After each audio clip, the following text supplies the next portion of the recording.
Hello guys, welcome to our learning video about measurement in scientific science.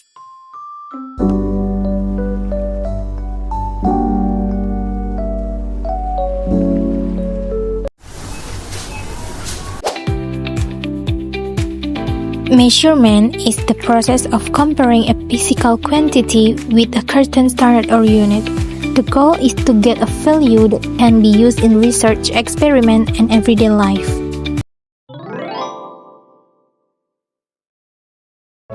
Basic quantities are quantities whose units have been established internationally and do not depend on other quantities, while derived quantities are quantities whose units are derived from basic quantities. This is an example of basic quantity. There are 7 quantities. The first is mass with the international unit of kilograms. And there are length, time, electric current, thermodynamic temperature, luminous intensity, and the last amount of substance with its international of units. And this is derived units example. The first area with the international of units is square meter. And then volume with the international of units it's cubic meter, and so on with the international of units.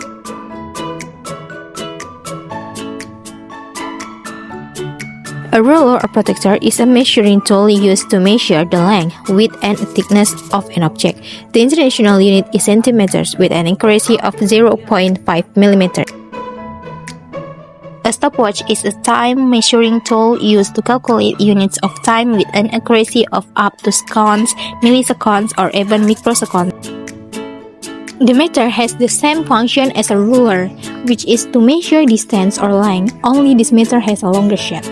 Meter are also commonly used to measure large objects such as land and buildings. Micrometer screw gauges are used to measure smaller dimensions such as thickness, diameter, and length of objects.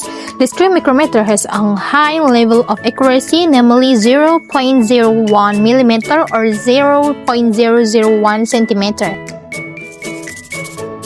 A multimeter is used to measure the magnitude of electric current, electric voltage, and electric resistance. Okay, the last measuring instrument is vernier calipers. Vernier calipers are used to measure the length of an object. Vernier calipers can be used to measure 3 things: thickness, cavity, and depth. There are the parts of a vernier caliper. This is the upper fixed jaw. This is the lower fixed jaw. And we can move the fixed jaw. Then there is the upper sliding jaw.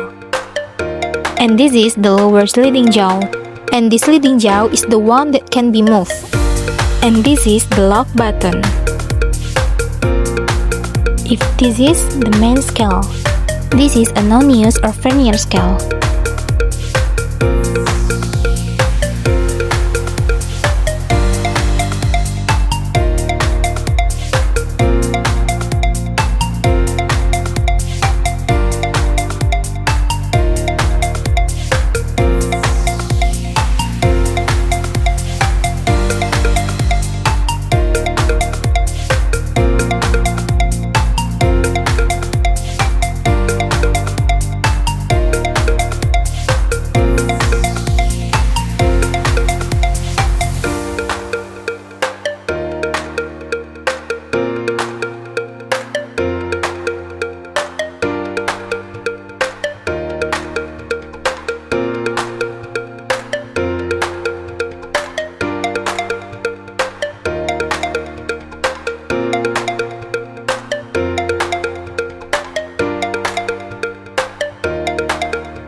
For how to use it, turn the lock button and slide the jaw and put the book between the jaws. Slide the jaw of the vernier caliper until it is exactly on the book. Then turn the lock button back. And make sure the position of the vernier caliper is completely straight. And after that, we can see the scale. To see the scale, the top scale is the main scale and the bottom is the non-use scale. How to rate the scale? Pay attention to the top scale from 2 to 3. Each of the small scales has a value of 0.1. So the values are 2.2, 2.3, 2.4, and so on. Then pay attention the number 0 on the non-use scale below. Make sure of its position. This number 0 is located at the value of 2.2 with 2.3. The one used is the front part, namely 2.2. After that, read the non-use scale. The way is to look for overlapping scales. This top line overlaps with the bottom line. So this is what is used as a reference. Then count the lines. 1, 2, 3, 4, 5, 6, 7, 8.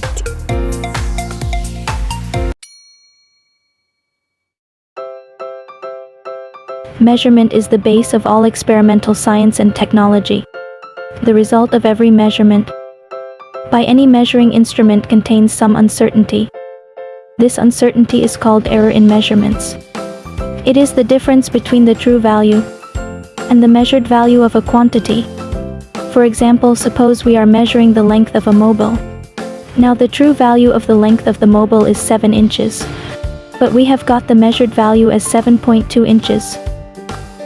So there is some error. This error is calculated by the given formula. That is, error equals measured value minus true value. That is, error equals 7.2 minus 7 equals 0.2 inches. Now let us learn about the types of errors. In general, the errors and measurement can be broadly classified as systematic errors and random errors. Now again, the systematic errors are classified as instrumental errors, imperfection in experimental technique or procedure, and personal errors.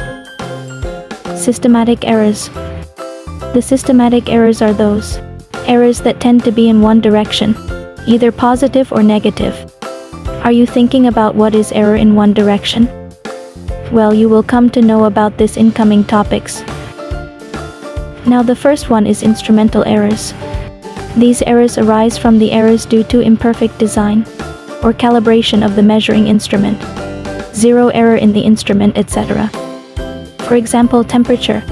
Graduations of a thermometer may be inadequately calibrated, because of which it may read 103 degrees Celsius at the boiling point of water, at STP, whereas it should read 100 degrees Celsius. Another example for the instrumental error is in the vernier caliper. The zero mark of vernier scale may not coincide with the zero mark of humane scale, or simply an ordinary meter scale may be worn off at one end. Personal errors. Such errors arise due to an individual's bias, lack of proper setting of the apparatus for individuals, carelessness in taking observations without observing, proper precautions, etc. For example, if you, by habit, always hold your head a bit too far to the right while reading the position of a needle on the scale. The random errors are those errors which occur irregularly, and hence are random with respect to sign and size. These can arise due to random and unpredictable fluctuations in experimental conditions. For example, unpredictable fluctuations in temperature, voltage supply, mechanical vibrations of experimental setups, etc. Personal errors by the observer taking readings, etc. For example, when the same person repeats the same observation, it is very likely that he may get different readings every time.